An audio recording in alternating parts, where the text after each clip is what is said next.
Tyson Geick of the NHL Flash here with Sportsnet's Elliotte Friedman, rocking the Brian Burke look. I love it, Elliotte. I should wrap the tie right around my neck. It's been a long day, Tyson. I hope you don't mind and the audience doesn't mind that I'm going a little bit undone here. A ton of moves coming today. Were you surprised by this at all on the floor? So many trades going down, so many picks being moved. I didn't even make it to the floor to get surprised, Tyson. I was so surprised in the afternoon.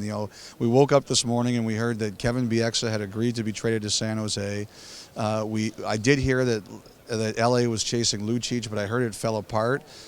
Started hearing about Dougie Hamilton, and all of a sudden, like, Boston was trading both Dougie Hamilton and Milan Lucic. It was, Ryan O'Reilly goes to Buffalo. We were expecting a certain amount of surprises. We were expecting some things would happen, but I think the magnitude of them really caught us for a loop.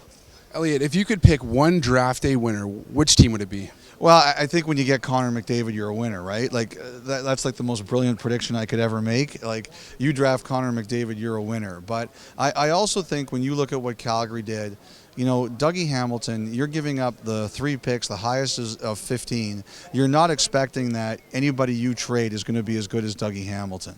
Maybe it works out that way, but you have to feel very good about your odds. And you look at Calgary's blue line now in a really tough Western Conference. I don't know how you can't look at them and say, that's exciting. I think Buffalo had a great day too. All of a sudden, you're looking at your centers next year. You've got Jack Eichel and Ryan O'Reilly. I mean, that's pretty freaking good. Now let's flip things around here. If you could say there was one loser, maybe, which team might that be? I will say this. I'm not a big believer in that because, I really think that we rush too quickly to make judgment. And the other thing, too, is if you really look at it, Arizona decided they needed to get a center. They got their center. Toronto, Mark Hunter really liked Mitch Marner. They got Marner. All the teams that wanted defensemen, like Carolina and Philadelphia and Columbus, they all got defensemen. I would say, I don't know if I'd call them a loser, but I'd say the most frustrated team tonight is probably Vancouver, because they were really hoping to get a second-round pick. They thought maybe they were going to get the 31st pick from Buffalo for Lack.